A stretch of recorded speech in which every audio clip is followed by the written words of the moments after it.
एक बार की बात है, गौतम बुद्ध अपने शिष्यों के साथ एक गांव से दूर किसी बड़े नगर की तरफ जा रहे थे। गर्मी के दिन थे और रास्ता भी बहुत लंबा था। गौतम बुद्ध अपने शिष्यों सहित बहुत देर से चल रहे थे, जिस वजह से उन्हें बहुत प्यास लगती है।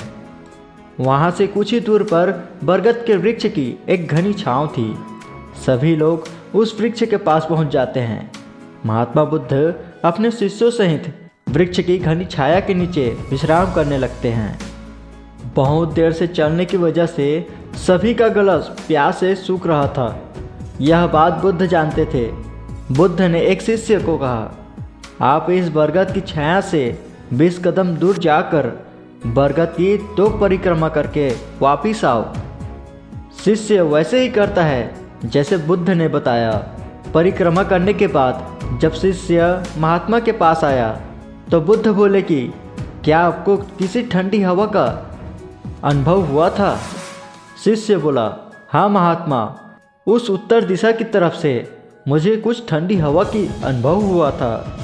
शिष्य की यह बात सुन महात्मा बुद्ध शिष्य से तुरंत बोले कि उसी दिशा में चले जाओ, जरूर वहाँ से कुछ ही दूर पर एक तालाब अवश्य मिलेगा। उस तालाब से सबके लिए पीने के पानी ले आओ। शिष्य उसी दिशा में जाकर कुछ दूर जाता है तो वहाँ सच में एक तालाब होता है। तालाब देखकर शिष्य बड़ा प्रसन्न होता है और तालाब के पास जाकर जैसे ही पानी भरने वाला था तभी शिष्य की नज़र वहाँ दूर तालाब में कपड़े धो रही स्त्रियों पर जाती है। यह देख शिष्य मन में सोचता है कि यह पानी तो गंदा हो गया है, लेकिन जब शिष्य ध्यान से तालाब के पानी को देखता है तो अभी भी तालाब का कुछ पानी साफ था, लेकिन कुछ समय बाद बैलगाड़ी के आ जाने से वह पानी भी गंदा हो जाता है। यह देख शिष्य बिना पानी लिए क्रोध से महात्मा बुद्ध के पास वापस चला जाता है। शिष्य बड़े ही निराश भाव से महात्मा बुद्ध को सब बात बताता है। शिष्य की बातें सुन सभी शिष्य बोलते हैं कि हमें तुरंत यहाँ से निकलना चाहिए, किसी दूसरी जगह पानी की खोज करनी चाहिए, वरना प्यास के मारे जान निकल जाएगी। इधर महात्मा बुद्ध सभी को शांत होने के लिए कहते हैं और बोलते हैं कि धीरज रखो, कुछ देर तक यहीं बैठे रहो, उचित समय आने तक संयम बनाए रखो।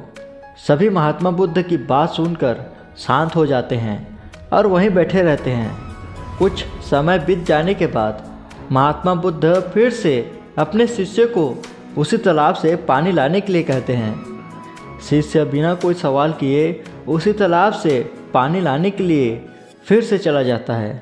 तालाब की हालत देख शिष्य को यकीन नहीं होता। तालाब का पानी पूरी तरह से साफ होता है। यह देख शिष्य बहुत खुश हो जाता है और पानी भरकर महात्मा बुद्ध के पास जाता है। सभी पानी पीकर अपनी प्यास बुझाते हैं, लेकिन सभी के मन में एक सवाल था कि आखिर यह चमत्कार कैसे हुआ? तालाब का पानी तो गंदा था। उन्हें लगा कि यह जरूर बुद्ध की शक्ति है। इनमें एक शिष्य ने यह सवाल महात्मा बुद्ध से पूछ ही लिया कि आपने चमत्कार कैसे किया? शिष्य को जवाब देते हुए महात्मा बुद्ध ने कहा कि यह कोई चमत्कार नहीं है, यह आपके सब्र का फल है।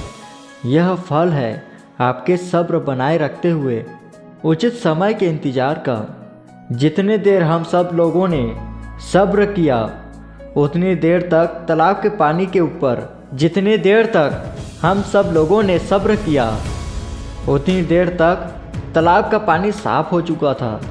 फिर कुछ देर बाद शिष्य जब वहाँ तालाब के पास पहुँचा, तब तक सब दूषित कण नीचे बैठ चुका होता है, जिस वजह से तालाब का पानी पहले की तरह साफ हो चुका था तथा तालाब साफ दिखाई दे रहा था और पानी पीने योग्य था।